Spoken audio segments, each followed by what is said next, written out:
Welcome to this live Okay. show. So this is the future of real estate in Nigeria.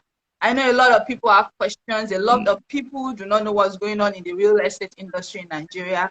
And this guy is well informed. I can guarantee you that he is a lawyer. So he's going to tell you about himself, how he got into this whole real estate thing.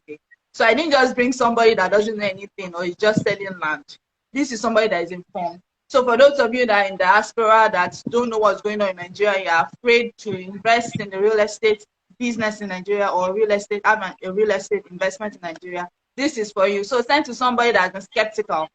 This is for you. So Babade, you have the floor. All right. Thank you very much. First of all, thank you for inviting me. Yes, I'm Ayobayo Babade. I'm a lawyer as well as a real estate broker in Nigeria.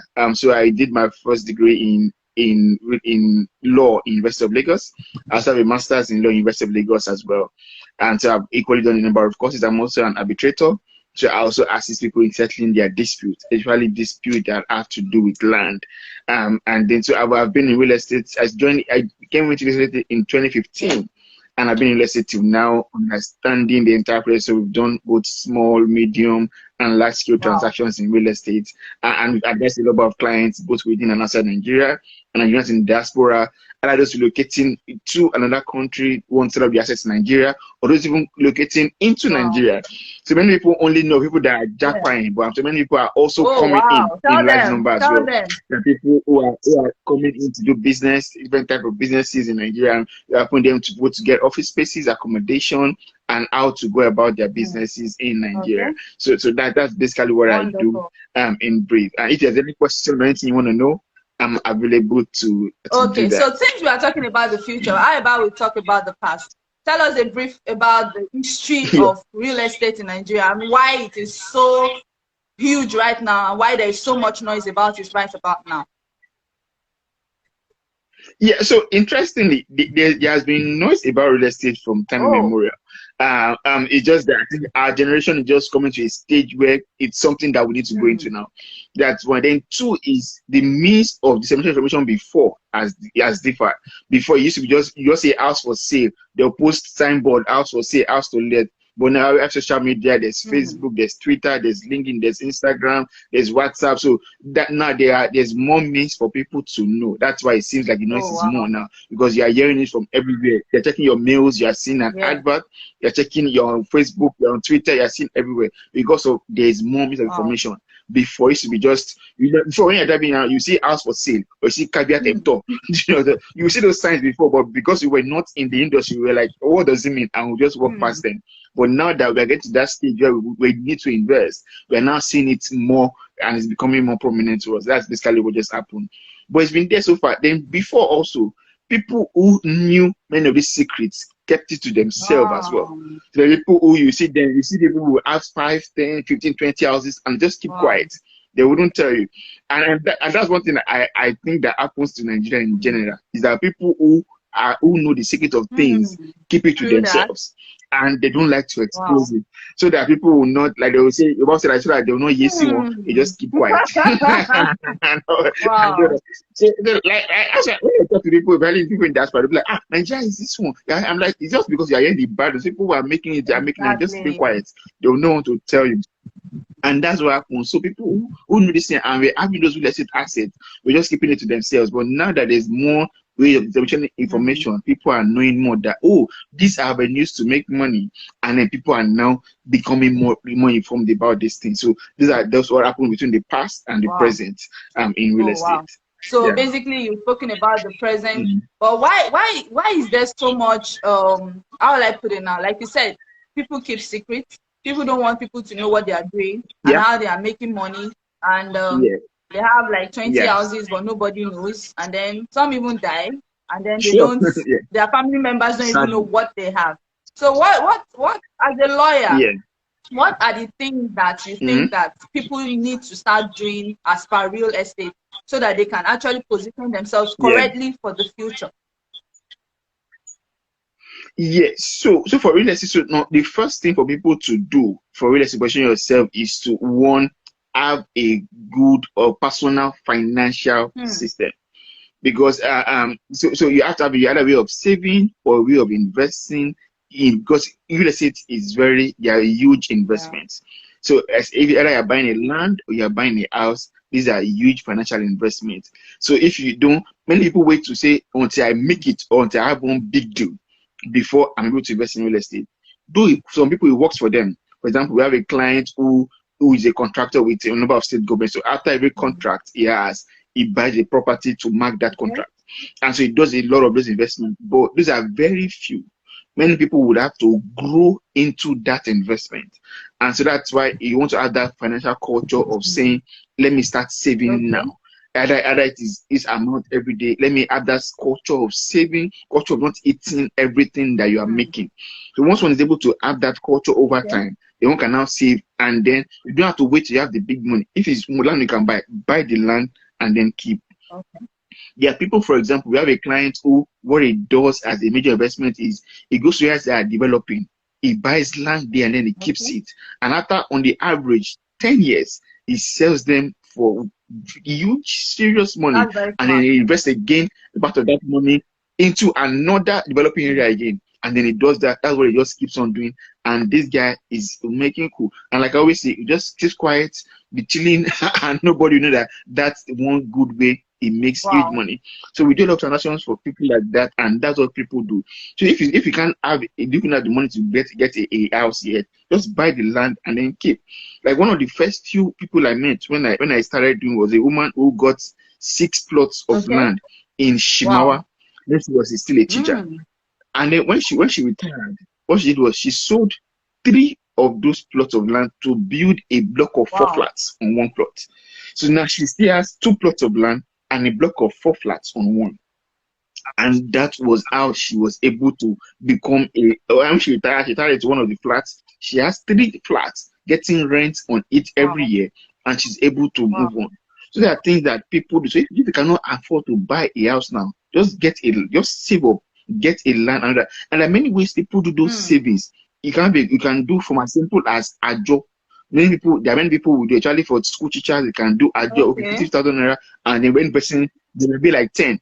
When the person that will pack it, use it to buy one land. That is one way. Now we're in the world of apps now, and there's a lot of distrust, and people, you can have an app that will be there are different apps there. I don't know, I don't want to give anybody endorsement, but there are apps where you can go on and they can be saving towards a particular milestone or a goal. Once you reach that goal, take the funds, buy the land, and then with time, you want to have some funds again, take it, do other things on it, and then before you know what's happening, you are going to have built that particular property that you want to do. So those are ways by which people can come into that real estate space. It's all nice and good.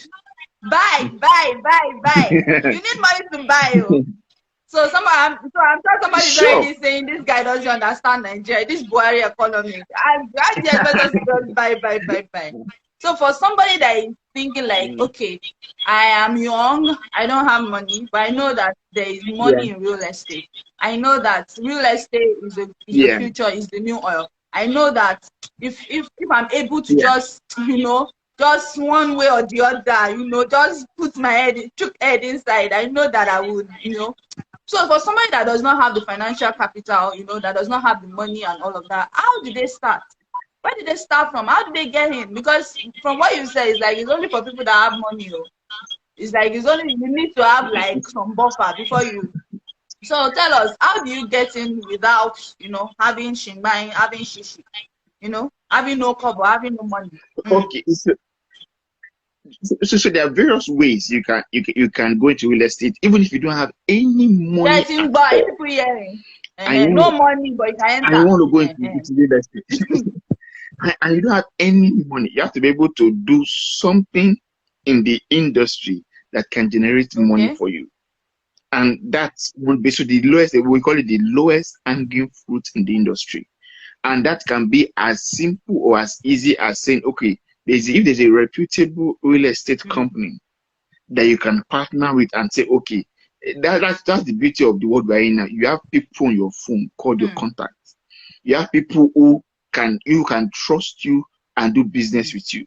They look for a company that is reputable. Remember I said reputable. There are many companies now that do seriously. If you say a reputable company and say, okay, you can have arrangements with them and say, if I get you 10 people to buy property, can I get, or somebody that will give you commission on each sale you buy, each sale. And after I get the commission, I can get a commission together and say, let me use the money to now buy one for myself. As long as you have a phone and you have data in that phone, then you can, you have contacts from that phone. You can use that phone to get people and say, okay, come in. They come and buy one plot, come and buy 2 plots. When you get this money together, you can now use to buy your own property and start. I know a lady called it, that was what she did. She used to sell bags before, and then she now had a company like, don't give me commission. When I sell 10, give me 1 plot of land instead. And that was how she was able to get, in space of about 2-3 years, she got about 6 plots from different people. And that's what she did. She was like, okay, the money I'll just be using to do while I'm doing my other things to feed myself. Let me be using real estate commissions to be acquiring land. And that is one way one can enter there without money. And so we know people in our contact that has the funds that we can speak to. But that's marketing is different in Italy, because there are people who you think don't have and realize they have. There are people that you think have, but they're just doing either they're just trying to give us a show off. So that's also a different entirely. But there are people you have in your contact that you can talk to, and from there you can be able to have the funds to get your own. So from what you said, we are living in a wonderful time, whereby with the use of your phone, you can actually make the world your oyster. So, all the, since I sent out this, what's it called, flyer about real estate, everybody has been asking me, are you not into real estate? Everybody, are you not sending out anybody can be into, anybody can be, but I just felt like this is such a good topic for such a time as this, because a lot of people are looking for opportunities, and I believe that there is not a day that you will check your WhatsApp status that you will not see somebody advertising one thing or the other about real estate. So it just occurred to me that a lot of people are skeptical about this industry, because a lot of people are getting duped. A lot of people abroad are like, they've sent money home and there was no accountability. They've lost money. You understand? Some people have sent money home to their family members, and there was nothing for them to come back to. All the money is gone. So, you know, I know that a lot of people have questions, when both those that are living in Nigeria that have been duped, those that are living, and those that are living abroad that have been duped.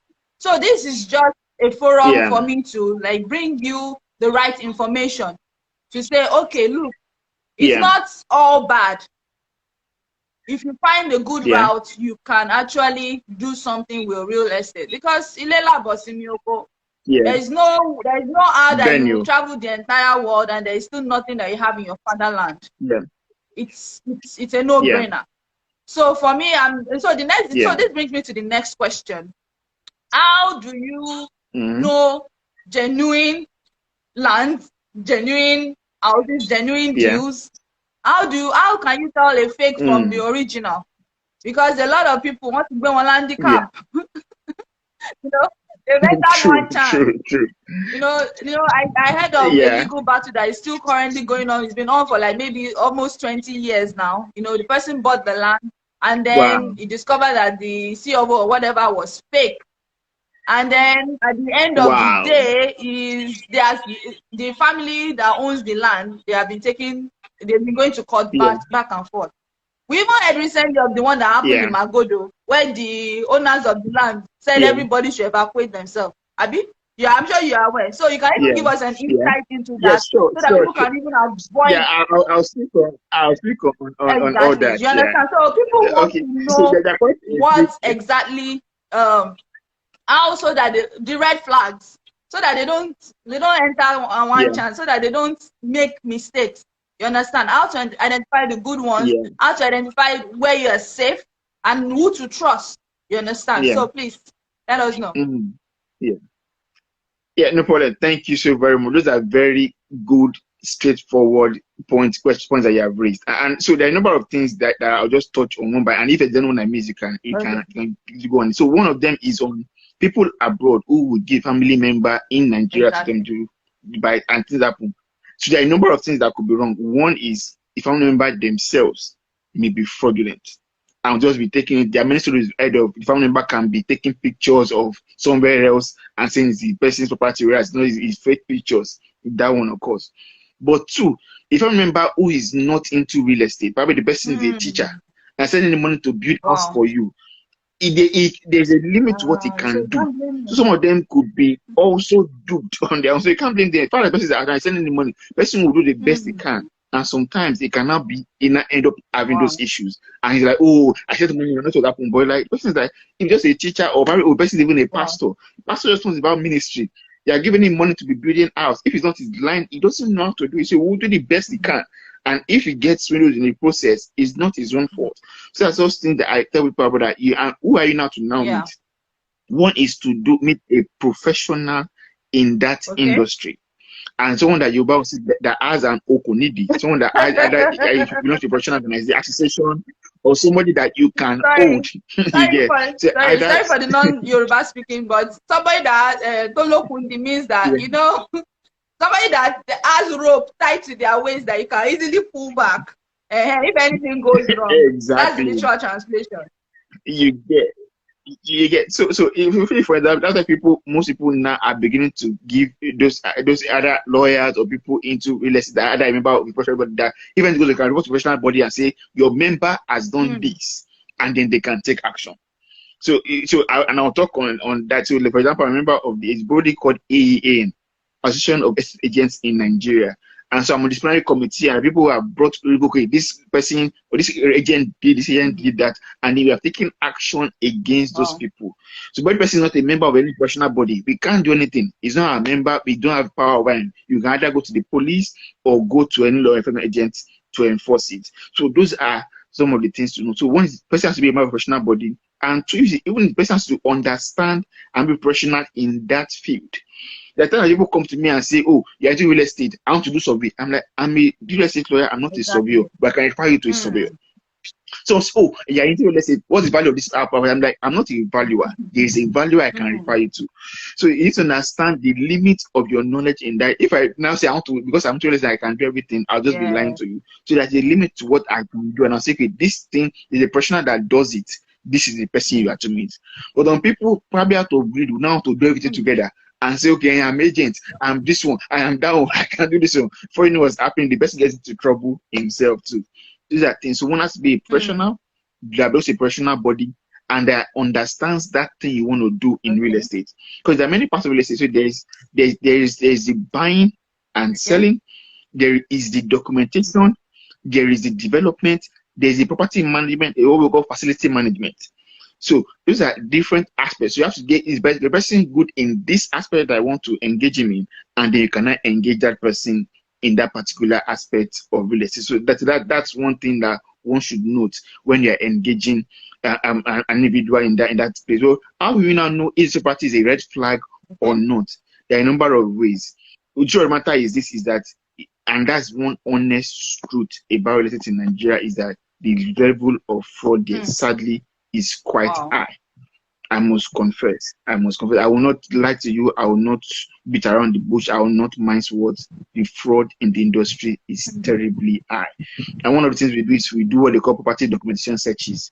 And we've not done the statistics for last year, but for 2020 and 2019, the figures were staggering. About 78% of searches we did, the properties turned out to be bad in 2019. In 2020, 81% of searches that we did, property turned out to be bad. So those are statistics that we have. So I must confess, we've seen different types and kinds of land scams and frauds. And I must tell you, it's high. So that is why if you are going inside, number one, I tell people to consult a real estate lawyer. I didn't say consult a lawyer that understands real estate.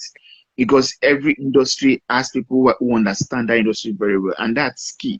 Because there's a law that some transactions that even lawyers will be involved but may not understand the nitty-gritty of that transaction. There's even one that we even did this week. We just finished the search report yesterday. A lawyer was involved in the transaction but made some errors, and now it's costing them a whole lot of money. So that's why it's key to understand. I will tell you the various searches that one can do on a land to be sure that the land you are buying is genuine. Also, those are things that happen. So that's why we want us to encourage the lawyer. who will do what we call property searches on that property before you go ahead and buy. So that you say, I cannot lie to you. There's a whole lot. You don't have to be extremely careful. And that's because the industry now, there's beginning to be the regulation in industry. Before, it was an all-commerce affair. Anybody, a lawyer, anybody either educated or not, if someone tries to do for doesn't find a job, goes to real estate. But at the time that you see, a bricklayer will say, I'm not Muntale. A carpenter will say, I'm also doing this one. And then everybody was into the industry. So now, Lagos State, for example, they have a body called the LASERA, that is the Lagos State Real Estate Regulatory Authority, LASERA, that registers every real estate practitioner in the state. So that's 1 year. So now there's beginning to be that regulation of the industry. So there's a lot to be done. Sadly, a lot as damage has been. People have bought properties now that they cannot either develop it, or even if they develop it, in the near future, the property may be demolished. So there is those ones are already, some damage has been done. But now, if you want to now invest now, there are some things you would now do that you not fall prey of those things. And I'll talk on a number of them in this discussion. So, and I'll take them one by one. And so one is, if you want to do it, I say we are going to do what they call a search. And so depending on the type of property you are buying and the circumstances around that sale, there are places where you have to go and check to be sure that the document the person is showing you is original. And in this industry, I've seen plenty. Nigerians are very ingenious in forging. In fact, I have seen original CFO that I myself, with my experience in US, I thought it was original. in fact, it was one of my teammates that brought it to me. He has started doing adverts. We got a buyer. In fact, I was like, before we go ahead, let me just run a search just to be sure. Like, I had no doubts in me. Let me just run a search, just a casual search. And I found out that CEO for my sister, it was cloned. Jesus. We were shocked ourselves. So we have seen that level of perfection in forgery. That's so before you go consult somebody that will do a search. And then now, so that's okay. So do a search. And you have to understand that where you now do your search now differs because things change over time. And I will explain. So first is to do a search. There's a place called the land registry of every state. So like I said, when you consult a professional will do all this, but these are the things that he will do. So sometimes it might take long. I might wonder why is it taking so long. It may be any time to do all these searches so that it's giving you the best advice on that investment you want to go into. So the land registry, if the party, for example, is either a CFO, a governor's council, a registered title, you will go to the land registry and then do a search on it to be sure that the document you're holding on your hand matches what the government has in their record. And I must say, like I told you, I have seen plenty things. In fact, there was one transaction we went to do in Magodo, and I'm telling you, the person brought the CTC of the document of the property. CTC means certified true copy of the government record of that property. And then unknown to us, he used that property to secure a loan from a bank. And he had defaulted in that loan. He wanted to sell the property and relocate abroad. Wow. In fact, they were meant to conclude the transaction, but something happened. It was delayed for 2 days. They do 2 days, a day to the new date. People came from AMCON to seal the property up. So you can see that's the level of. So there's a whole lot that happens. So that's why engage a professional to do those. After it, so if you do a land registry search, some things will be revealed to you. But depending on when the CFO or the document was obtained, there could have been updates from what you see at the land registry. That's why I also advise people to do a Surveyor General's office search to now be sure if there is an update on that property that would affect it. And like I told you, that was one of the ones that we did of recent, where so the property was gotten in 1980 and as a CFO, the CFO was indeed authentic, but at that time, Lekki Expressway was just a 4 or 5 lane road. Now it's now going to be a 12 lane road. So a part of the land that used to be free is now being taken over by the express. So yes, the CFO was original, but there have been updates in the state to make a part of that land not being able to be bought. If you buy on the part that has already been marked for a future expansion of the road, you are not buying land, you are buying road. And so even though the land has a CFO, and and the road has been expanded to get there. You'll be buying road, and if you buy the property and the road is being you say, and I have paper and I'm demolishing my land, but when how updated is the record that you have? So those are things that one ought to check before you go ahead and buy. And sadly, some people are even selling. Sometimes some people will selling around close to the road. You will not understand why. Something happened very recently. It was in Shagamu. They were expanding the Shagamu road. This person knew that they were expanding the road. So before they started construction work, he sold the land for 50 million with 3 or 4, and he went away. So the person that bought it, sadly, bought the property, spent money to renovate.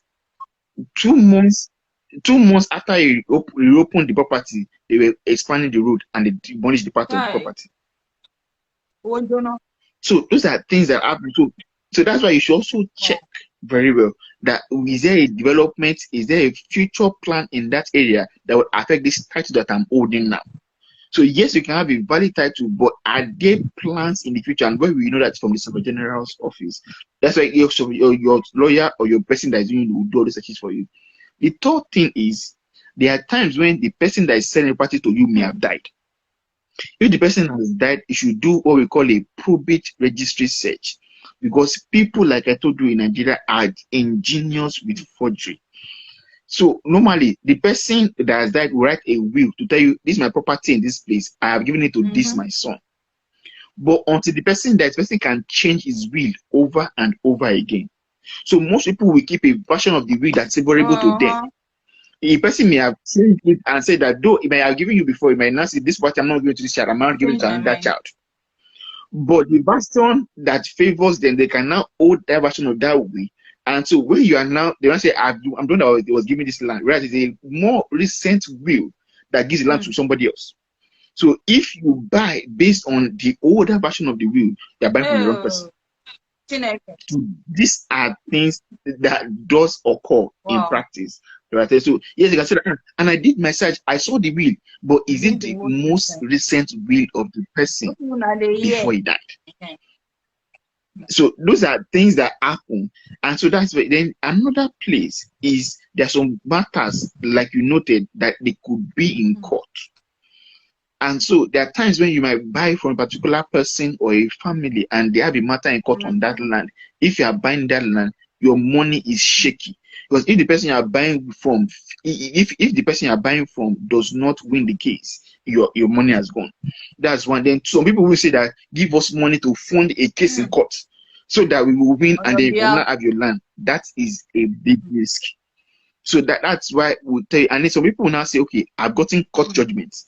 I want to say with the court judgment. I tell you on that one, if the land they're telling you that's court judgment, give that judgment to a lawyer to read it and explain what it means to you. Because I've seen different cases on court judgment. There was one we were involved in where the court judgment even says that they do not own the land, but they're using that judgment to sell the land. The judgment wrote it there, but people don't really say that we have judgment and then this guy is selling the land. The judge court of what he said was that the land does not belong to them, it belongs to that family. Oh my God.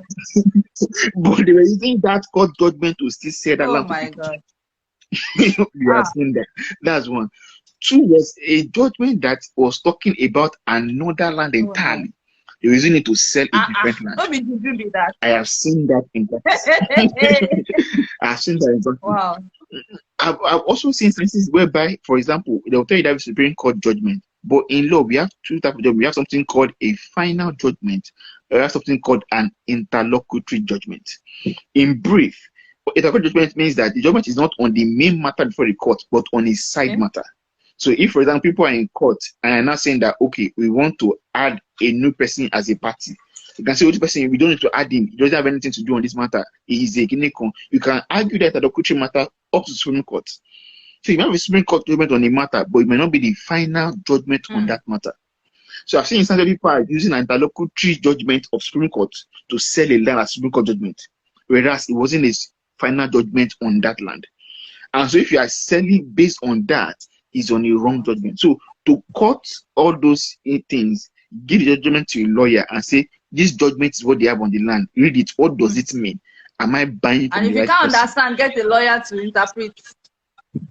You get, because we've seen different where people are selling with different types and kinds of judgment, and they're saying I have court judgment and court judgment, court judgment. And we're like, what does it say? Usually, find out. Sometimes some people can have a court judgment that was even appealed, and appealed, the person lost the case. But we're selling it with the land of the high court judgment that he got on the land.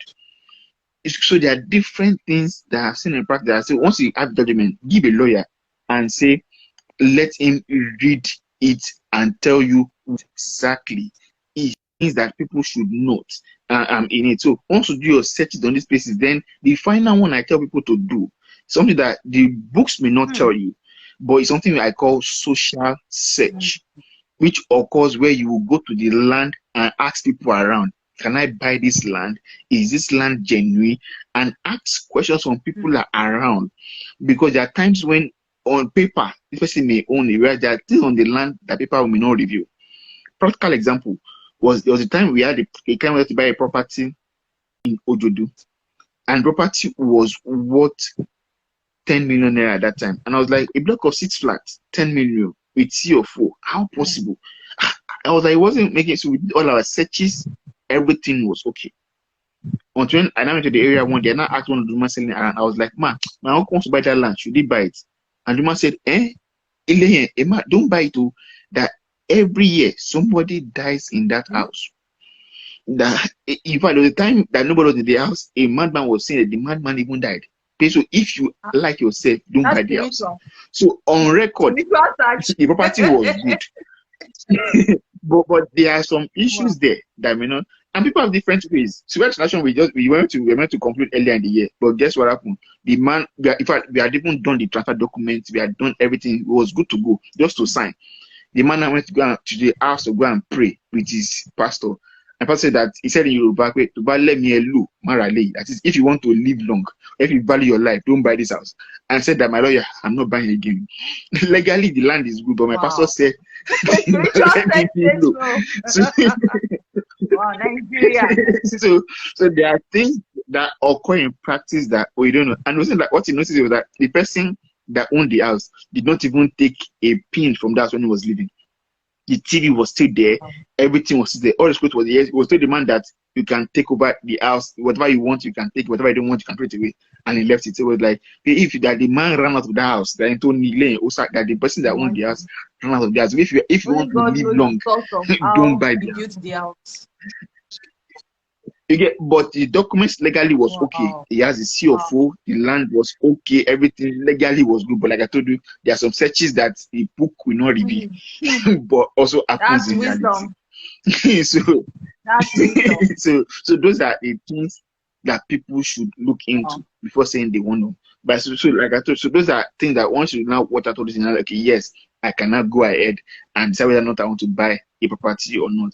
And once anything looks suspicious, just take some time. You can take action a bit so that things can be reviewed. Because there are times when if something is wrong, that's why even though we live in a mortal world, we are controlled by spiritual things. I remember some months to my wedding, for example, it's actually what we're meant to do. If you had prepared all the documents, we had to sign on that Saturday. And then that's Friday night, Saturday morning, I had a dream that on the land, 2 people were fighting and they brought out gun and shot themselves, and somebody died. I was like, what does that mean? And I woke up, I was like, we should call it off. And then so I called up transaction, the lawyer, the client was angry. What could you do with my dad? You've done. And I was like, I feel we should. And so we started to, during that week, we found out that the owner's signature was forged on all the documents we have. Wow. So if we had gone ahead to buy it, in fact, till today, when the man was buying the property, he would say, Mr. Wadi, can I buy? So, but should I go ahead? Because I was like, in fact, that day was with me at first, but so there are things that happen that even you feel something is wrong, just delay it a bit. The issue will come out. You get so that's just exactly that way it's called. So that's just basically some things that one can note in real estate in general. Wow. So, is there any question that I missed? If people need to pay me for this mind-blowing information, I'm sure you people have never heard anything like spiritual search in real estate before. But now you know. So, like, I'm sure some people are still wondering what exactly happened in Magodo. So, in 2 minutes, can you like just give us a brief about what happened? Oh yeah. Yeah, so in Magodo's own, it was a bit of a number of things put together that was not done well. So one, you need to understand that. So Magodo Estate was built during the military era, and during the military, people do things by force, so they don't follow rule of law or things like that. So during the military era, the government took over the land of the original owners, and did not compensate them rightly. And so when the civilian came over, they inherited that case on Magodo from the military, and it went to the court, from the High Court all the way to the Supreme Court. So when the Supreme Court gave judgment to the people, to that the landowners ought to be given a land within the Magodo scheme, about 500 and something plots of land. The government had fully allocated Magodo, and there was no plot to give them. So you see that what else can they give them? Where else can they? So they offered them a number of land, a number of places, but the people did not want that. They wanted somewhere comparable to the value of Magodo.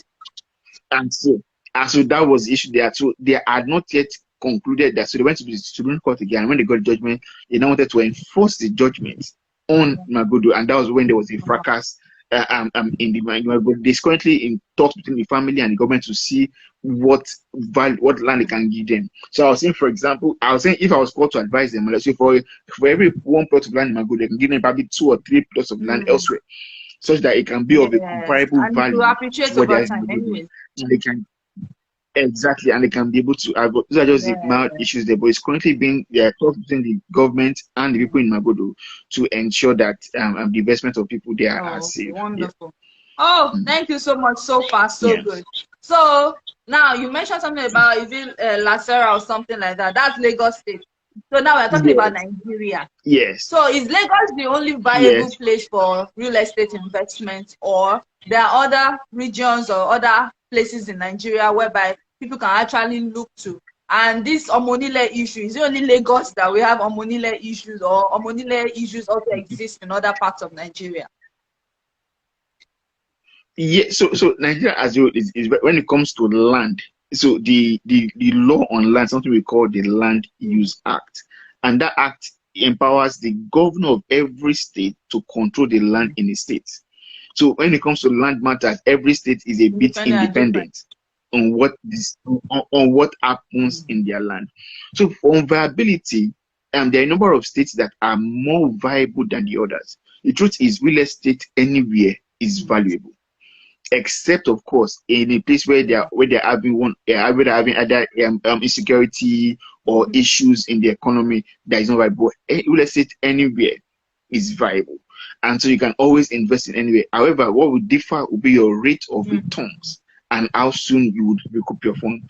So for example, if you have, even within Lagos, for example, if you have a plot of land in somewhere like Agege and a plot of land on any part of Lekki or on the island, your rate of returns would differ based on the land. But sadly, the cost of building is almost the same anywhere. So that's why people would advise you to build in a place that has more value, because it's the land that will give. So for example, your cement is the same thing in Lagos. Sand is the same. But if you build on a plot of land in somewhere like Ajangbadi, and you build that same structure in somewhere like Lekki, what you get as rent would differ in both places based on the area and the scene. So that's why we are able to look for where is commercially viable, or even to build in somewhere like Adangbadi, you have to know what will you build there. So if you build a series of 2 blocks of 1-bedroom mini flat and all that, you will get more in terms of returns. But on this one, like an island, you can do like a 3-bedroom duplex, and you will get almost a similar or comparable rate of return in that place. So you have to understand, if you're building, or if you have a land in probably you rented a land in Ajangbadi, your father gave you land in Ajangbadi, what you will build there to get comparable return will be different. If you build a 5-bedroom duplex there, people wasting your money. But the client of ours, for example, that he built a 6-bedroom mansion inside Akute, somewhere called Ishash. And now to even get somebody to even rent the place was an issue, because the area was not comparable to what he was building there. But if he had built 1- and 2-bedroom flats, for example, there, it would get higher rate of returns there, and that. So you have to understand, when you want to build land, where am I building? What is it I'm building there, and all that.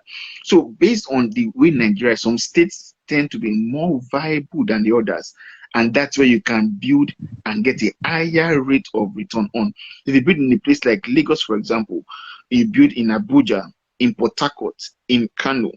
So those places tend to be distinct in viability. There are some other places too, or some places close to. So like I said, it depends on what the nature of what you want to do is. So for example, even if you build in places like Ogun, as a benefit because of it's close to Lagos, or if you build in other places, if you build close to a school and you build a series of hostel blocks, you will still get return on investment, as opposed to building a flat. So you have to look at what am I building, The where is target my land market. located, what can I benefit Which from this market is area. available? Yeah, so that will determine what and where you will build your property. So yes, there are some places that are more viable than others, but what am I building in that place?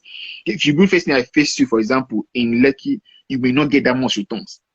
Let's understand that where am I building what I'm building, and where do I have a property, and what can I build there to get the best rate of return on what I'm building there. And those are the small things that we do. I can advise you, okay, you have this land, this is what you can build there to make maximum return on that land that you have.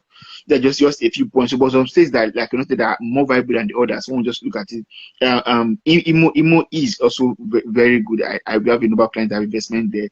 Where there are people having Port Harcourt, people having Calabar, Cross River, really good. So a number of states that are distinct in viability, but many people focus on Lagos, Abuja, Kano, Port Harcourt as those four states that a lot of things are going ahead of a large number of the others. Then on onile, there's hardly any place where there are not people who claim to be moneyless. However, the issue has greatly reduced. Before it was a menace, but Lagos took the bull by the horn by having a law to oust them. And so since that law came into being, the issue has reduced. However, it has not gone totally.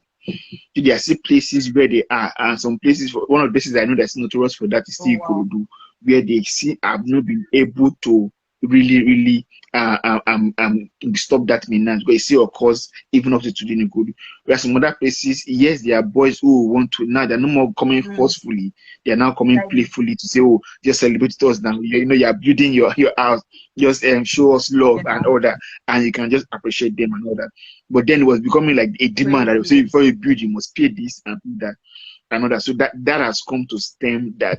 However, I want you to understand that yes, those things are. So one of the ways that which people tend to stop that is by buying or building within gated communities where they can be shut out and they can peacefully build within that gated community. So just a few things to note in that regard. Are there any questions that I did not touch on? I think you sort of covered everything. All I wanted to even say is that as a banker, I'm a banker, and I know that there are some areas that if you bring a house that you want to use as collateral, I will not collect it from you as a banker, especially if it is in your village. Understand? But if it is in like the city center of any state in Nigeria, I can still, consider it based on the valuation from an approved valuer. So we also need to put that, in check and put that in mind when we are also investing in real estate in Nigeria, especially if you want it to have like any commercial value, because nobody will go into your village to go and buy a house there and live there. But if it is the city center, like state and capital, is it Abia Umaya? How did they teach us back then? Exactly. So if it is in the city center, of course, I can still take it as a bank and still look at it and look at, okay, is it tier A, tier B, or tier C? And be able to say, okay, I can use this, and based on valuation and what's currently going on in that environment, I can still use it to secure your facility. But of course, first of all, your cash flow has to be good. So your business has to be doing well before I can now say, okay, I can use this one as a shock absorber in case the business goes wrong. But first of all, your cash flow has to be checked before I can even talk about the property. So I just said I should put that in, because some people don't know why they would have house somewhere and the bank says no. If your house is inside somewhere that I know that nobody's going to go there, I won't follow you there to say the house is valuable. It's just for you and your family. It needs to be somewhere that is commercial, somewhere that anybody that is moving into that state would love to live, and outsider can love to live. It is easy to sell, something that can easily become cash, because the bank is into the business of cash and not into the business of properties. So I need to be able to quickly convert it into cash. That is why it is important that it is in a good location that I can easily sell it off if anything goes wrong with the loan. So I just said I should put it out there, because some of you probably have that question and you don't understand why things are the way they are. So moving on, I'm not seeing you people's comments. Like, you know, give me some emojis, you know, drop some comments, drop some questions, because we are drawing close to the end of this live session. And if you have questions, please ask. And somebody, you know, made a statement, said, made a comment: most real estate organizations give few months to pay up after the initial deposit, unlike in the abroad, where you can buy a house with mortgage loans and spread payments over 10 or more years. So please talk, tell us why is that difference, you know, because this is Nigeria and then we are comparing with the abroad where the mortgage system actually works, because most people just look at getting a mortgage and it's like they are set for life. So and you noted clearly, so financial systems in both countries differ greatly. And so you have to understand that, and that's the more mistake many people make by saying, oh, in abroad it's happened, let's say happen here. I'm like, every country is different. No country is better than the other. It's just unique in its own way. And so what makes every system works is what makes it work. So I'm careful people just do comparison. Oh, yeah, box abroad, it should happen here. I do it abroad. Every country is different. If you have that mentality, you would have issues. Because those who do not understand that every country, you have to understand what works in those systems. So Nigeria is more of a cash advance system. If you cannot afford it, you won't get it. Many people abroad are living on loans, on debit. It's a debit system whereby you can own it and be paying in later. So both systems differ, and so you have to understand these are fundamental things there. So the best that we're able to do as an hybrid in Nigeria is what many companies do, where they pay installments. They can say, okay, this when you can pay in either 12 installment, 24 installment, can them give you 3, 4, even 5 years installment to pay for the house. That's the best they can do, because they are getting their materials and paying for it in advance. So they are not getting materials, and so they have to buy all these materials now. And so if they don't get their money now, is a loss to them because of the time value of money. You have to understand how those things work. Whereas in those places, what happens is that the bank pays the developer the money, and then the developer goes on with the money, while you, as the person in the party, are now paying that monthly, as it were. It also happens here as well. There are banks, like, thankfully you're a banker. Many people are even on mortgages here. And that's what happens. So if you want to get the mortgage, what happens is that our interest rate here is quite high, that most people almost never finish up paying their mortgage. So people would rather stay off mortgage and meet the developer. The developer is not independent of the financial system. He buys cement in bulk at once before he starts building. He will not tell the cement person that I will be paying you every month in the future.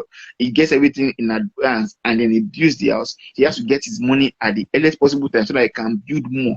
If not, he will do it. So you have to understand that difference in financial system is what occurs.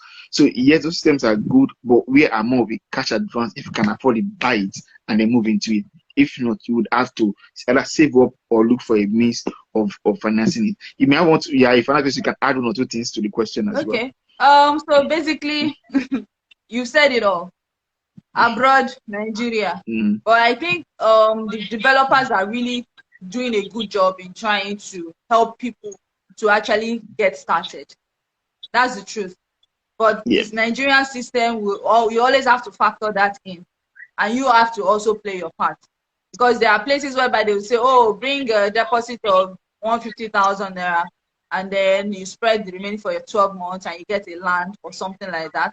Or you want to buy a gated environment, you know, you make a deposit of 3 million naira, and then you start paying, and then it is yours. So, but you know, some things just have to be in place. Things like maybe you should have a secure employment, whereby they know that, oh, okay, this one is guaranteed. It's just like in the bank. If I'm going to give you money as an individual, I need to know that you are working with a reputable company, which I have already listed up front before you even came to me. So your company that you are working with needs to have been listed before you even come to me for money. So you can't just be working with Baba De and Co. and then you come to me to say, oh, I work with Esquire, PPP, whatever. Sorry, it's not listed. You have to be working with the likes of Shell, you know what I'm saying, Mobile, you know, the tier one, the blue chip company that Technology have and co. clout. But I know Babade and Co will get there someday soon, you understand? But you know, Amen. but right Amen. now, Amen. those are the kind of people I can deal with as a bank. Those are the kind of people, those are the kind of individuals I can deal with as, because their companies are kind of a surety for me that, oh, this employment is guaranteed and this person would have a terminal benefit in case anything goes wrong. Even if they sack him, there will still be something that they will pay him, like as a severance package or something like that. So those kind of things need to be in place. So you as a person, you want to get more, you want somebody to trust you enough to be able to help you. So you need, Yes, we okay, can. sorry, Yes, we we are can. still in Nigeria, and apparently Nigeria just happened to me. Oh my God. It Nigeria just happens. happened Pele, to me. I'm pele, going to pele, I'm going to ask them to turn on the gen now. But basically, can you still hear me? Can you see me? pele. Yes, we Okay, can so hear where you. We was can I? see So you I was clearly. just talking about the fact that you have to be a person that people can actually trust and be able to build a pedigree to some Yeah. extent whereby they can be able to say, okay, buy this so at this rate, and then you can pay instrumentally, you know, up to a certain point.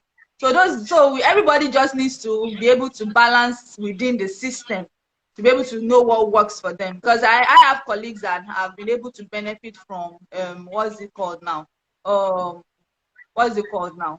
From this Lagos State flat stuff that they do. What's it called, please? Yeah. Huh? Lagos owns. Lagos Lagos owns. Do you owns. understand? So Lagos. they are Yeah. now, you know, property owners. They now have properties, and it was because, you know, of what they've been able to position themselves with over the course of the year. So you can actually do it. There is at least, I can boldly say that I think our, what's it called now? They are really trying. Our developers, Mm. they are really trying to bring the individuals to become landowners, homeowners, and all of that. So we just need to meet Yeah. ourselves in the middle, whereby there's a win-win situation for everybody, Yeah. regardless of what Nigeria is saying, regardless of what, Exactly. you know, Nigeria is doing. We all just need to meet ourselves in the middle and be able to reach an agreement as to what we are doing. So we might not be able to Yeah. we might not be able to do what they are doing in the abroad, but we can still do it the Niger way, whereby everybody smiles home at the end of the day. You know. Okay, Yeah. so Yeah. before we came online, I was asking you, like, what is in real estate for Gen Z? You know, I think if I remember correctly, I think like they are the very, very, very young people, you know, like, you know, just starting out life and Yeah. trying to understand what's going on and all of that. So real estate for Gen Z, because I promised them that there is a special session for them. So what's the real estate for the really, Yeah. really, really young people? Because there is a need for parents, and also parents. There is a need for parents to actually leave a legacy for their children. Because one of my Yeah. greatest lessons about real estate happened when I was very, very, very young. My grandpa's house, you know, was in a very good eyebrow area, and one thing or the other, the children just decided that we need money now, and they sold the house. The thing pain me. As until tomorrow, it's still paining me because I grew up in that compound. It was really Yeah. big, you know. It was obviously a gold mine, and I cannot just imagine if it was in present day, because, you know, my mom was like, "Let us give it to a developer." They said, "No, all of them would have died before developer would have finished building everything. That they want to eat the fruit." No. So I think there is a need for our children to be well educated about posterity, about legacy, about knowing the right things to do with the properties that we even leave behind for them. You understand? So that they don't just sell it off. Because your father and your mother worked so hard to get something, and then at the end of the day, you sell it off because you just don't understand the value of what you have. So what do you have to tell parents about you know, educating you know, legacy, and, you know, young people about, you know, being able, oh, up never never people not the up never, thank God. So basically, as I was saying, so, you know, parents, Gen Z legacy, because now the parents are here and then the children are here, but the children, the Gen Z, the young people, they are the future. And we are talking about the future of real estate. So what will happen with the future if the people that are supposed to be in the future don't even know what to do with what they've been handed over, what has been handed over to them? So I think we need to discuss that, and so that everybody is well informed and well educated about, look, what value you should also actually have to be able to do things the right way. So please, you have the floor. Yeah, so interestingly, I will have a relatively different opinion on real estate because of. Yes, Can you hear I me? can hear you. Yeah, I have a relatively different opinion because of my relationship, my interaction with real estate and how I see real estate itself. And so that's because so real estate is a number of things to a number of people. And so I would like the story you gave. I would not see that something that is intrinsically bad, because real estate is a store of value. And so if the children are like, yes, let us sell this, it now depends on what they do with that money or the proceeds. Wonderful. That determine if it's a good thing or a bad thing. Practical example. So for example, we had a client who to tomorrow always thanks God. So she had the land and her first son wanted to study, do his master's in the UK. She sold the land to fund education in the UK, and did so well in his master's. He got scholarship for his PhD. He currently has a job in the UK now, and he sends money to her every day. In fact, so he even recently got a land for his mom back in Nigeria. So those are things that are not bad. So the fact that you sold the land for an immediate need may not necessarily be a bad thing. It's what you do with that money that matters. Practical example. So even my own grandmother, for example, she had a very good land directly on Old Ife Road in Ibadan. Those who know it very well. Very priced land. She sold it, and it was divided into among the children equally, and each of them used the money from that land to equally get properties for themselves in various parts of Nigeria, and they're all thinking at you today. Many of them after their parents say, "Oh, this person's house," and those are things that people do.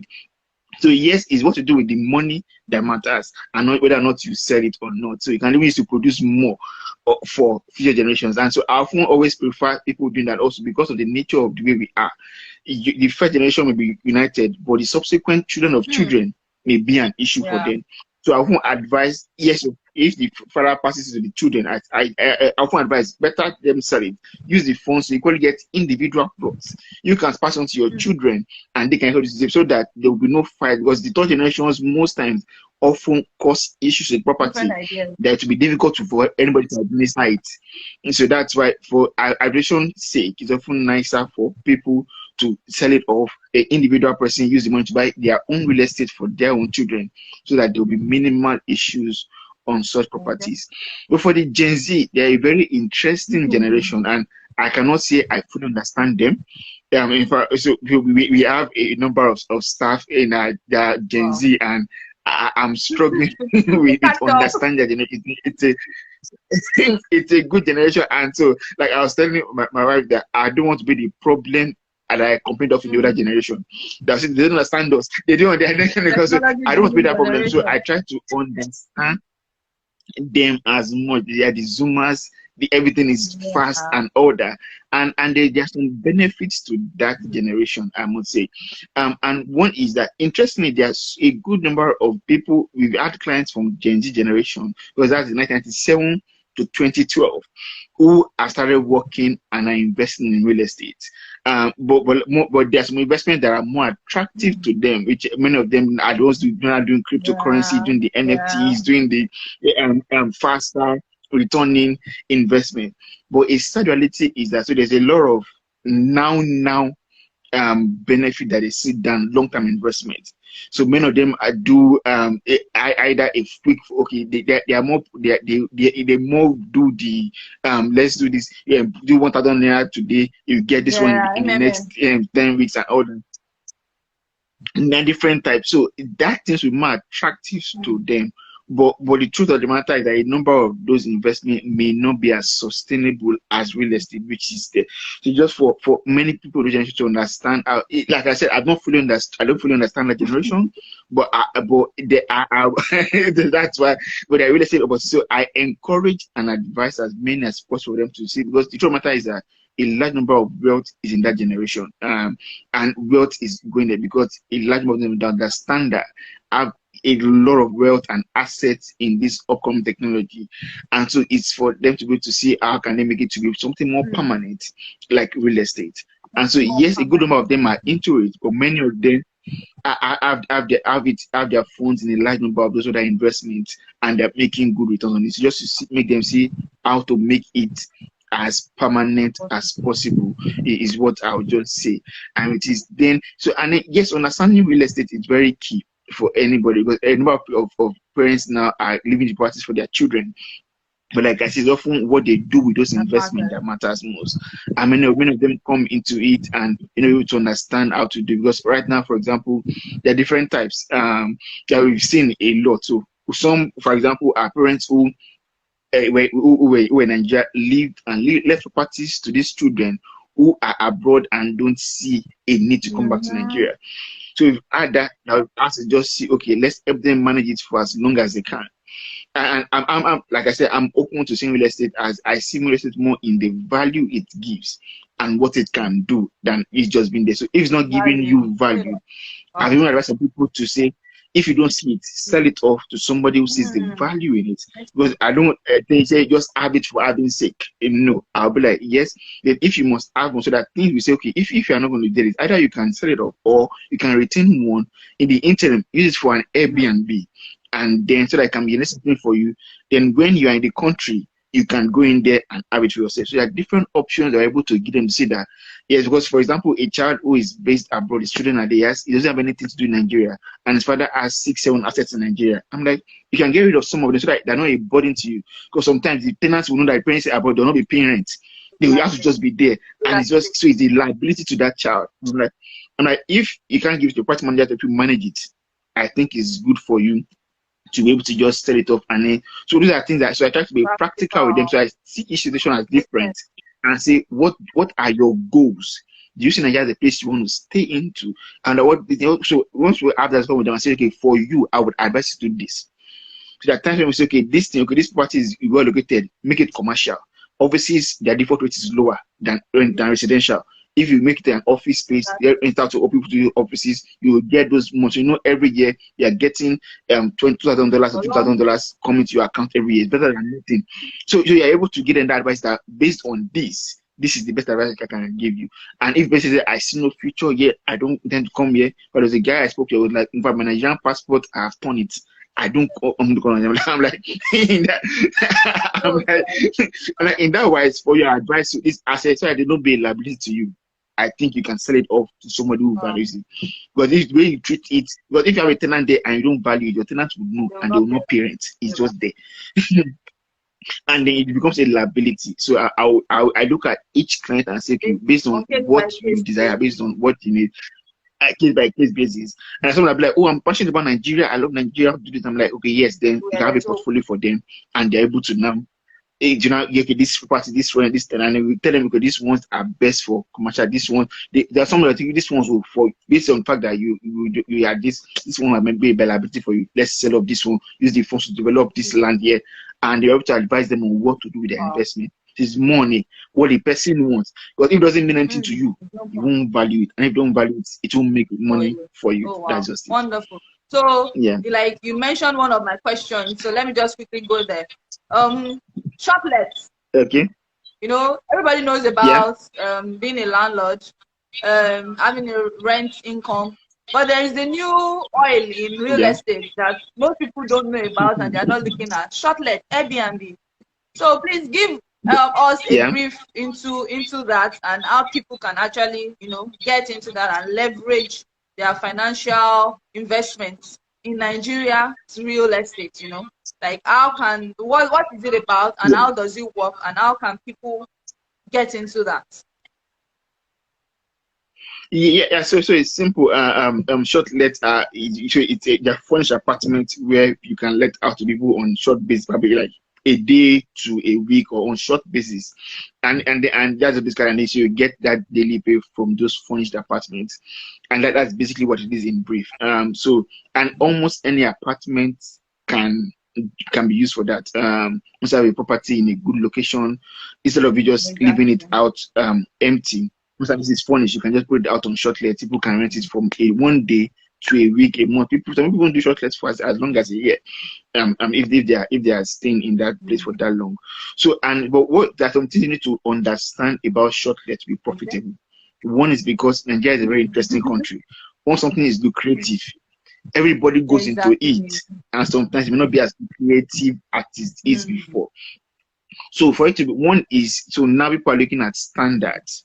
It differs from, so if you just people can just, when people just have a very dusty, unkept house and see if they're doing for shortlets, you will not get that much clients as will for one that is well managed and properly done. That's one. Then two is marketing, because a lot of those options are there. If there's nobody specially marketing yours, you may just be there and it's just there and it's not making anything. That's two. Yeah, then three is called management. You have to have somebody who would open for them when they get there, somebody who would lock it up when they are done, check to see if things are doing, there's anything that's bust out, they will fix it and all that. So once you have those things in place, then it can be profitable for you. If they are not in place, it might be a bit of a challenge. Like people say, oh, I have my brother is living close by, he will go and give you the key, and when I don't, drop it in his shop, his wife's shop, and you go. Possibility of you getting good business from it is low. So once you just put those 3 things in place, you will be able to get good returns on it. And yes, it's very profitable, very lucrative. There are many people who are into it and are doing it well. And there are some people, for example, who have like a large party portfolio. There's some clients that we advise, if you have a large party portfolio and you're often, where you can put all that on Shortlet, have a manager that will manage all these apartments for you and be getting those returns in daily, weekly or monthly. There are people making good money from that. But like I said, there are also some things you also need to do as the owner. You like the sheets, after everybody goes, you wash the sheets, put new ones, put toilet rolls where it should be, like put soap, and then make it exactly, make it good that the person want to come back every time and you're in good business. So it's a good lucrative one. We have clients who they charge those based abroad. We can say, okay, you have a block of flats, you can retain one for Airbnb, and whenever you're in the country, when you're not in the country, exactly. And then when you're not in the country, it's on Airbnb. When you're in the country, you move into it and you use it, and it's just fantastic. So even if you have friends, oh, tell your friends to have a house in Lagos, you can use, have a house in Ibadan, you can use. And so when they're coming, oh, I'm this person's friend, put them there, makes money for you, and everybody's happy. So now let's back it up a bit. We were talking about Gen Z. We don't understand them, but they understand technology. So so somebody sent me a question asking, like, how is technology and AI affecting real estate? So how are we marrying these two? Technology and AI, then real estate. Where is the meeting point? Yes. So true. So technology and real estate would need to get there, especially in Nigeria. And the slight challenges that is not allowing the penetration of AI and tech in Nigeria is what you just experienced now in Nepal. Without stable electricity, it's difficult for us to fully integrate those systems. So, for example, there are people abroad where their house is automated, so they may not even be, even Airbnb will be better. Like they may not be at home, when you're at the door, they can automate the door to open when you get there.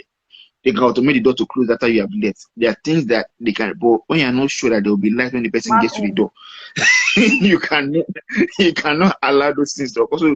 So some things would be able to. However, there are people who are able to, despite that, make things function. There's solar, there's a whole lot of things, but like this that also bring more cost. It's expensive and all. However, there are a number of things that can be done. Technology, some people have been able to make those breakthroughs. Like now we have smart homes in certain homes where everything is automatically controlled. There are places where electricity is more stable and all. However, there's still a lot for us to do in Nigeria in terms of AI and tech, and bringing them into electricity. We ensure that in the near future, things are able to be more relatable until we fix NEPA and make sure that there's enough light for AI and tech to work on in that. It'll be difficult for us to fully integrate those systems in Nigeria. So that's why we still do a large number of things analog. But some things are catching up. There are a number of systems put in place, both in administration and a number of things in real estate to make sure that things are going on. But we still have a lot to do. We still have a lot to catch up on in AI and tech in Nigerian real estate. So now to the main question: what is the future of real estate in Nigeria?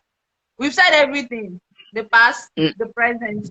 Now, Yeah. what is the future? Because some people are still wondering, okay, we've gotten enough information for us to want to invest in real estate now, but what is the where do we go from here? Where are we going? Where is real estate in 1 year, 2 years, 3 years, 5 years, 10 years, 20 years? You know, can you give us a projection whereby, you know, because right now a lot of people are skeptical with even the election coming up. Everybody is just like, you know, one of my relatives just said, I'm not coming home till after election. Election is still next year, but she said no, she's not coming home till after election. So, you know, so a lot of people that are outside of the country are still, you know, here and there. But you know, I still believe that you don't have to like throw the baby away with the bathing water. You understand? You can still make good of even a bad situation. So what is the future? How do we position ourselves in the future? Because I think life is all about positioning. If you position yourself correctly, you might just you might just hit it. You might just get the right opportunity. So what is the future? Let us just answer that question, and then we know how to move on from there. Yes, so the future is very bright, and that's because one, as long as people are still every Saturday we are doing wedding, those two people will give back to children, and those children will have somewhere to live in. They will still be real estate business. So once you have human being, because there are three basic needs of life: food, clothing, and shelter. So it's a basic need of life. So it now depends on where you want to play. Do you want to be a landlord that will house people? Or you want to be a tenant that they will rent from a landlord? So there will always be the need for real estate. As long as there are human beings in any particular space, there will be the need for real estate. So it's not the style might change, how it is done might change, the business might change, but there would always be the need for real estate as long as there are human beings there.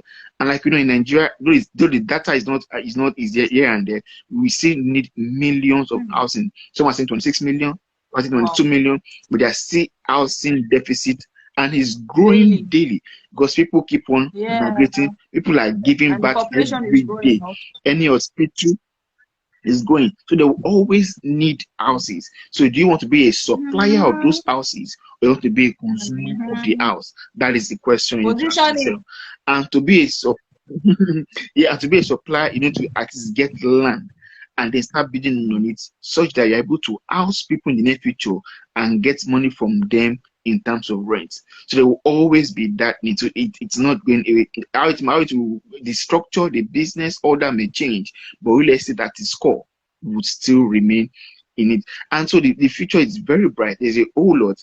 And I always tell people that it's interesting how many people think the election time is not a good year to invest. But in real estate, the truth is the pre-election year and to election year is always when real estate booms more. What may stagnate is what people do with it. So down, you can say when people are buying land, are buying houses, when people are buying investment, but you're just waiting. Let's see how the direction of government would go to know what we will do, or what businesses we can do, or what we can invest in. But real estate, people are still buying it, it's still moving and all that. And like getting things happen in real estate. People, like I say, it's store of value, so people can. So we, like in the office, for example, we did a research to know why people buy real estate investments. We asked some questions from a number of respondents to know what's the mind of Nigerians to real estate. A lot of people buy it for investments, and many people buy it for personal accommodation. Those are the two top reasons people buy real estate. And so if they're not living in it, or using, or they're buying it for people to rent it in it. As long as people would always rent in it. And that's just the basic truth about real estate. So there's always going to be a future. People always need houses to stay in. And if you have enough housing units, you would have people to get your housing unit to stay in. And that's just basically a basic truth about the future. It's still very bright. It's an investment that people would always need, and you can always make money if you are one of the people giving people either a service or a product for them to use or stay. So you don't hear positioning is either you're going to be the consumer or you're going to be the producer. And the world is for producers. Right now we are on Instagram. Somebody made Instagram. Mark Zuckerberg, thank you very much for making. I've Yeah. not seen Baba Day since 2005, but here we are conversing as if we see each other every day. So that's the beauty of technology, and Yeah. that's the beauty of positioning yourself and being a creator and being able to be a producer. But one of the questions that people in diaspora will be wondering is exchange rate. Why will I bring my dollar or my Yeah. pounds to Nigeria where it will be devalued and Yeah. the value keeps going? I'd rather just invest in Yeah. America or Jerry. Let me just do my mortgage. Let me do my real estate wherever I am. So what do you have to say to that based on this devaluation, this exchange rate palaver? Yeah, yeah. And so what the people don't, but real estate also it edges against inflation and even devaluation. And how do I say? So, for example, you invested in a particular year when Naira was this 180 to $1 then. And then what you need to understand is that so many people only see there are a number of things that let me just stay to the stay on the question.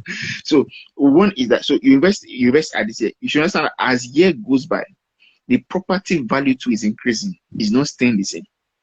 So even if there is devaluation of the Naira and even if there is inflation, your property value is still going to be increasing. And so in the long run, you will still gain irrespective. And that's by the fact that especially if it's a house, for example, every year you are getting rent on that property. So you are still making money while the property itself is still increasing in value. So even if you decide to sell, you have made money along it. That's why I always tell people that I do more into what I call usable real estate. And I look at what use can you put that land. So even if the land is there, you are buying a land, can you rent out to somebody to do car wash there or build a block of shops, let somebody be renting there so that at least you are making money on that land while you are still keeping it. So the value is still increasing. You are still making money, however little, every year on that land, such that in the long run, even if you are selling it, you have made money along the way and you're actually going to make money at the point of sale as well. And in the long run, if you do the conversion, you see that you have still made money. And but what people look at, and people are looking at, if you look at year to year, like last year and this year, you may not get that much increase in value. But if you wait a period of time for its value to accumulate, that's when you see the value. And that's how investment is in general, not just real estate. Same thing with stock. If you buy a share today, I want to sell it tomorrow, I'm saying it's not going to increase. It won't increase much. But you buy it and over 10 years you wait, you see that it would have increased over time in value. That's how investments are. That's how real estate is. So if you buy, like I told you the guy, if I see so much documents I make for that my client, and he buys land like 10 years back and buy an acre of land for like 50,000 naira per plot, and he will sell that same land for 12 million per plot. No matter the valuation or the inflation, from 50,000 naira to 12 million, he has made a lot of money in that long period of time. But that's they were talking about a 10-year period, but he has made money over time. As also saying you want to keep it in a particular foreign currency and all that. So those are things that people should also understand, that real estate would edge against that inflation or devaluation when you invest in real estate. And and to add to that, I also think that no matter, like I said, one of the first things I said, no matter how far you go all over the world, it's always good that you have like a buffer, like you have something somewhere that is called home. Home is home, no matter what you're gonna do about it. So I still believe that if you still have an investment back home, like that, you know that, like we were talking about the Airbnb, the Shortlet and all that, if you even still have that, if anything happens, God forbid anything bad happens, you still have somewhere to go to. You still have something to look back to. You still have something that to fall back to. So I believe that it's still a win-win situation, either whichever way that you are going to weigh it, because at the end of the day, it's still yours, and it's still something that you can say, oh, still ties me to Nigeria. I know, like you said, somebody saw his Nigerian passport, but it's not. It's not whenever I see Jeka, let's throw Nigeria away just because of the way things are right now. Let us still, it's still our country. Nobody's going to build Nigeria for us. It is us as that is still going to build Nigeria. You know, I was watching a video about Sri Lanka the other day, and it's really, really, really a bad situation. It's really, really bad there. And they're asking Lankans abroad to send money home because everything not to castigate. Like some people with their like on the street. Oh, everything has just gone really haywire. You understand? So let's still. I think, and I was listening to. I think was it the platform, and I think it was Kunle Shorion. I was saying that we need to get to that point whereby Nigerians abroad start sending money home and start investing in the real things, in the Gen Zs that are the creators, you know, the future, the Nigerian, they like the Nigerian Mark Zuckerberg, Nigerian Twitter, Nigerian Google. We need to be strategic in how we are investing. And real estate is also one of the places we can position ourselves. Because even the organizations that will be building here, they would need buildings to exist in also. Everything, no matter how virtual we go, we will still need physical presence.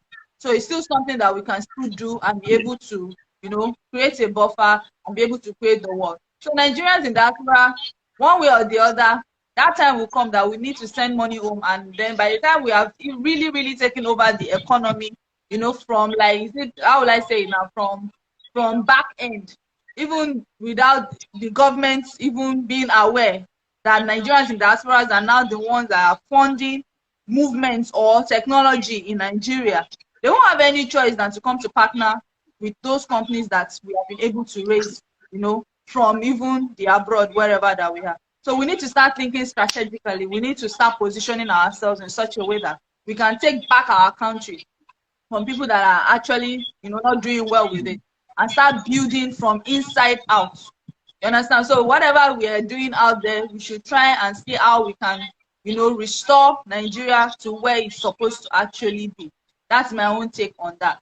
And so, do you have anything more to say to add to everything that you said? There are a number of questions in the chat box.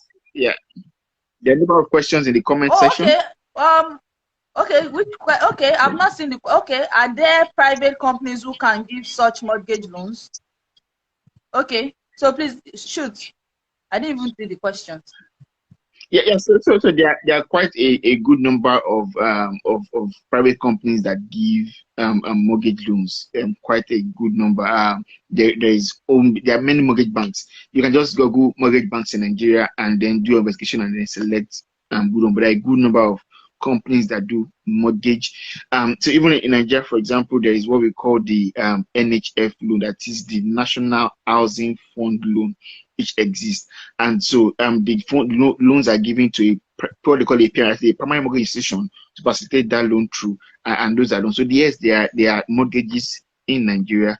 There are companies, private companies that do mortgage facilities and that give mortgages. So I'm saying another question: how do you know government approved land? Yes, so a government approved land, depending on what approval it is. So basically, there's something we call land use. Every land has 5 uses, or any of 5 uses. So it can either be what we call a residential land, or a commercial land, an industrial land, agricultural land, or a mixed use land. So your land can have any of those 5 approved uses.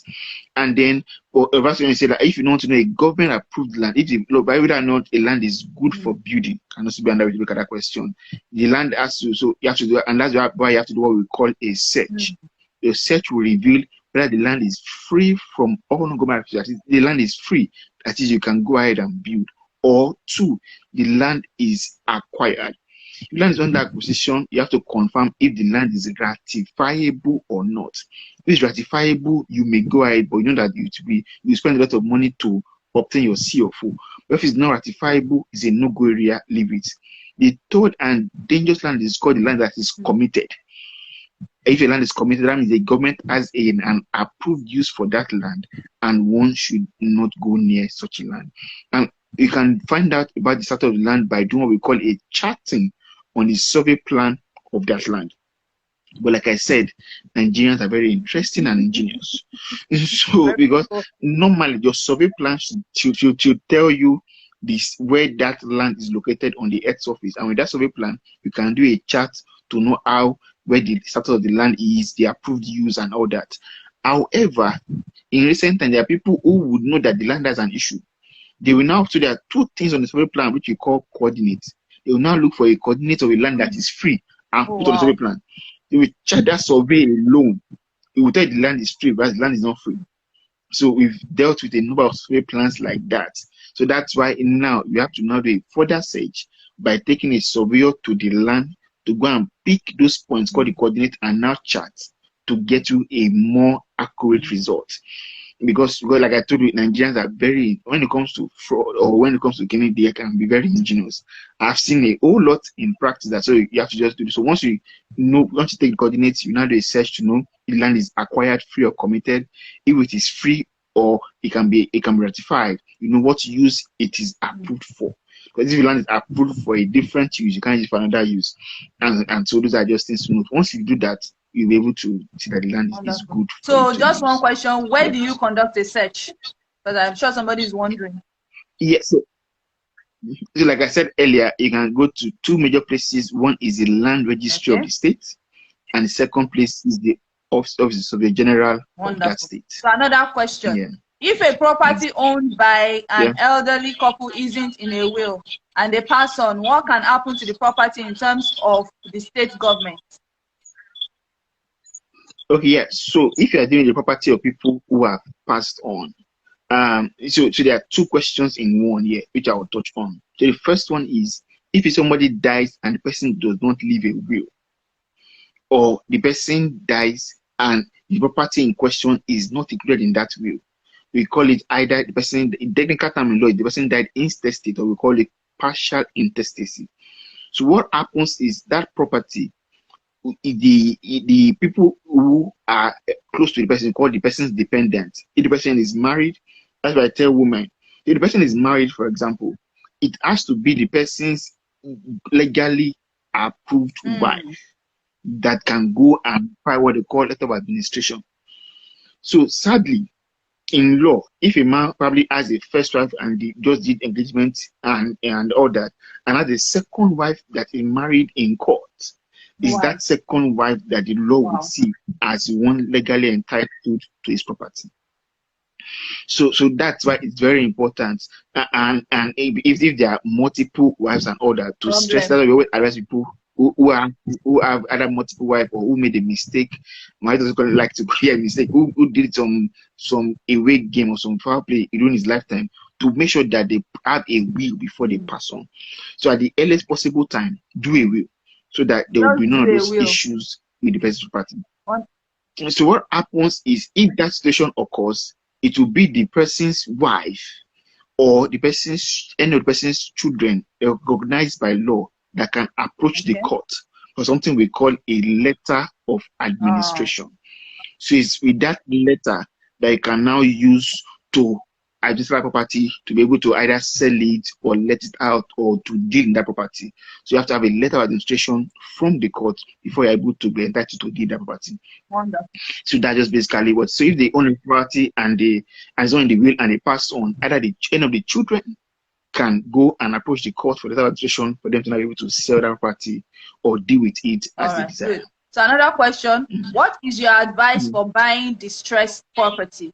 Is there anything in particular to be aware of compared to purchasing a non-distressed property? For just property, do you need extra step to take? Like I've told the steps to take earlier, you're going to contact a lawyer, do your searches, be sure it is free. Once I've done all those searches that I said earlier, only thing to know is to investigate why the property is being sold. I'm sure matter is that, right? So one of the major reasons for some distress that people are when some people are relocating. So probably person needs money to settle down in the new country, is going to and like that. So they may just want to sell it off and then relocate to that country they are going to. However, has to also be careful, because most times too, many fraud occurs in presumed distress. A person just wants to sell it and get money and then like run that away, person that new land was going to turn to road and quickly sold. You get the point. You get the point. So it's for you to now investigate on the true nature of that distress. Why is this person really selling it? Just something is running away from, something is aware of that is not telling you.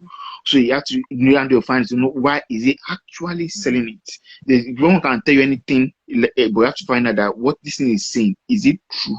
Why does one say? Once you are able to find out that yes, is really a issue is happening. Start there are people who, for example, we had a client whose wife had cancer. They had a block of 4 flats. They wanted to do operation for her. they have to sell it off at a low price so they can fly abroad for treatment, or somebody's child. And so if there are those pressing, or like the woman that actually was to start his masters and needed money to send to him for his school fees and all that, they have said property. So if there are those pressing needs, people can sell property distress. But there are also people who have a agenda. For example, let's say the father that property passed on, and they are fighting over who owns their more children. So one of the child cannot go and sell it under distress and now run away with the money, and the other children are fighting with another. So those ones also occur.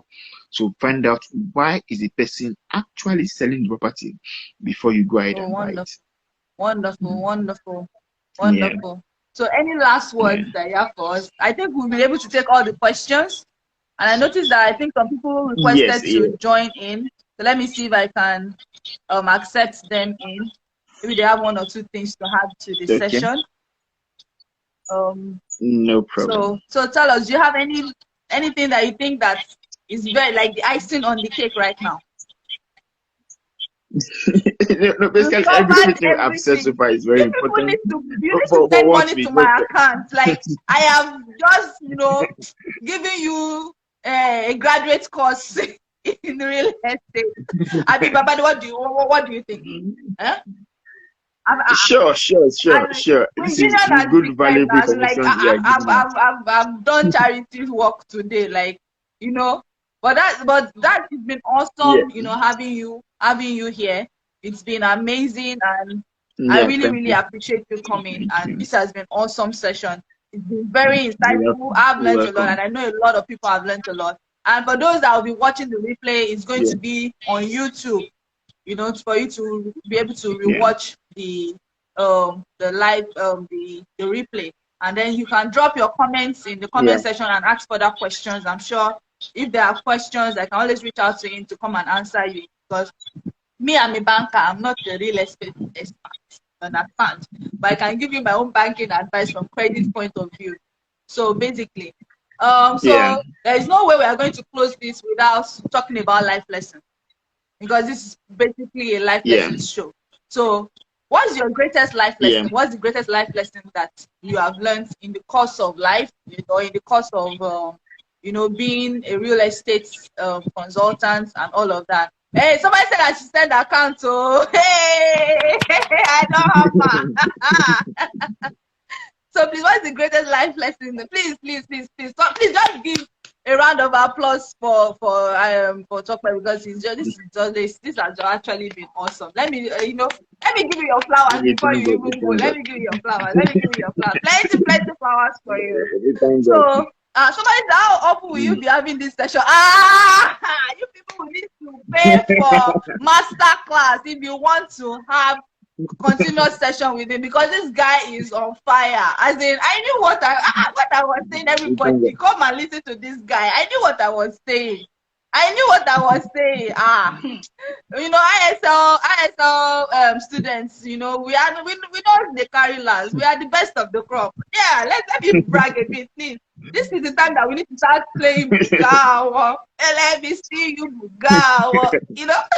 So that's what was made for such a time as this. But on a more serious note, what's been your greatest life lesson, and what's that one phrase or one word you're going to live with someone that they can go with, and and they will remember you and say, oh, I attended a real estate session, and this thing that this guy said really touched my life, and I think I'm going to arrange myself based on this, and be able to leverage on the opportunities that come my way.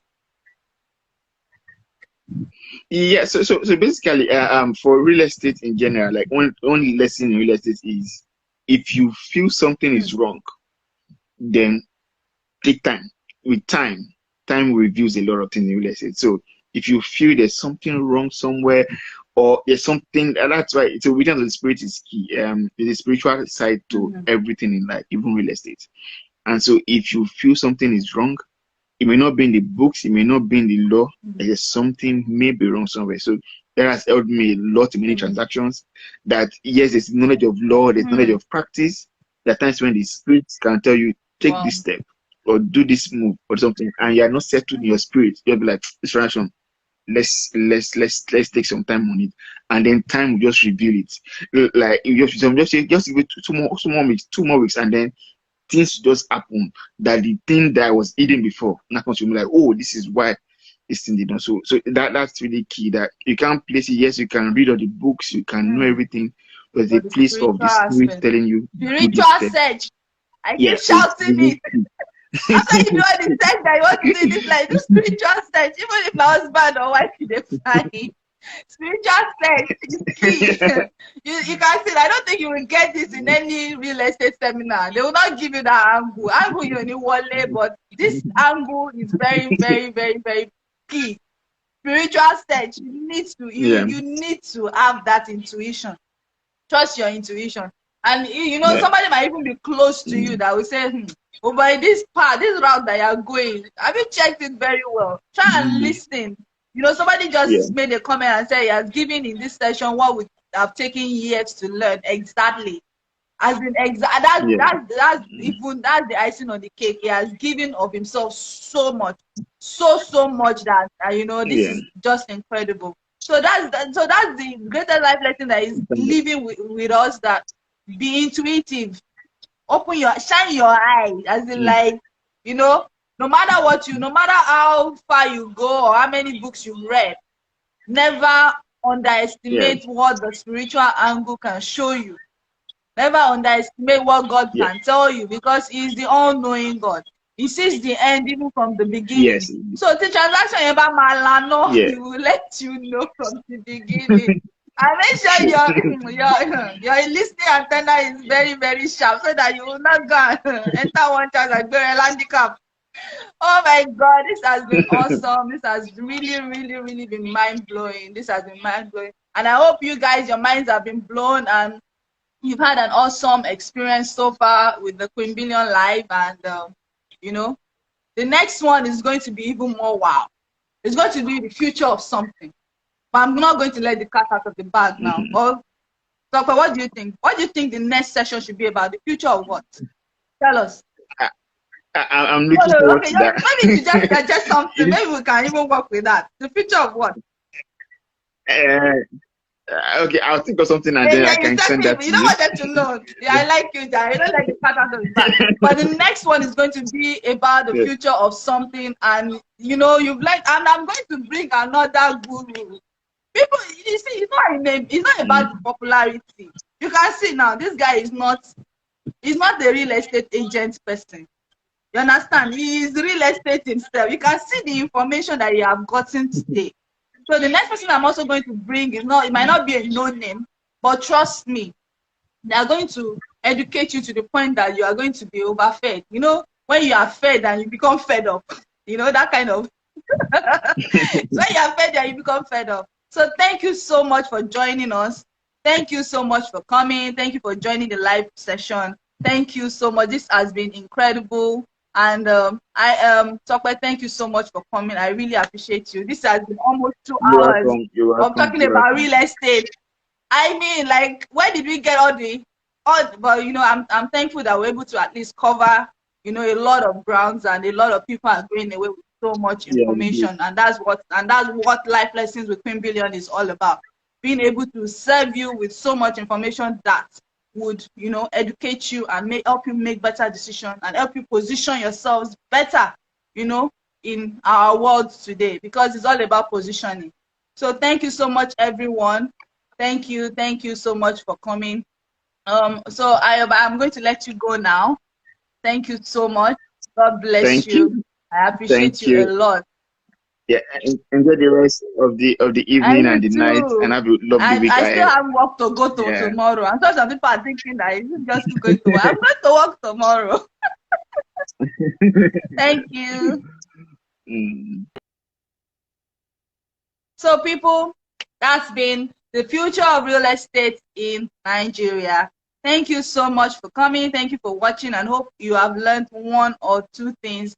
Oh, thank you for appreciating me. Thank you for watching. Thank you for coming. Thank you everyone. So if you want to watch again, you can go to my YouTube channel, Life Lessons with Queen Billion. Please subscribe. Please follow this page, because I have more goodies for you. You're going to learn a lot. Stick to this page and you're going to learn so much. I have something already cooking for you. The future of, yeah, this was the future of real estate in Nigeria. It was the bank, yeah? So the next one is going to be the future of something. So watch out, follow this account, and turn on your notification so that when it comes up, you'll be the first to enjoy it. But you know, there's a lot, and probably some of you did not bring your notes or whatever, so you can go rewatch so that you can take your notes and be educated. Information is key. You know, knowledge is power, but you need to be able to know how to use the knowledge. You need to be able to know how to, if you know how to use the knowledge, then you can have the real power. It's one thing to have the knowledge, it's another thing for you to not know how to use it. So I think he has served us in such a way that we can actually understand and be able to digest and ingest and digest and be able to, you know, say, oh, this is what I need to do. So when somebody is trying to be smart with you, you're already smarter. You already have masters in real estate, for God's sake. In last 2 hours, come on. I mean, we thank God for everything. Thank you so much, everyone. And we're going to call it a night. Thank you for sticking with me. Thank you for coming to the Life Lessons with Criminal session on the future of real estate in Nigeria. Until next time, it's Queen Billion, and I am signing out. Thank you.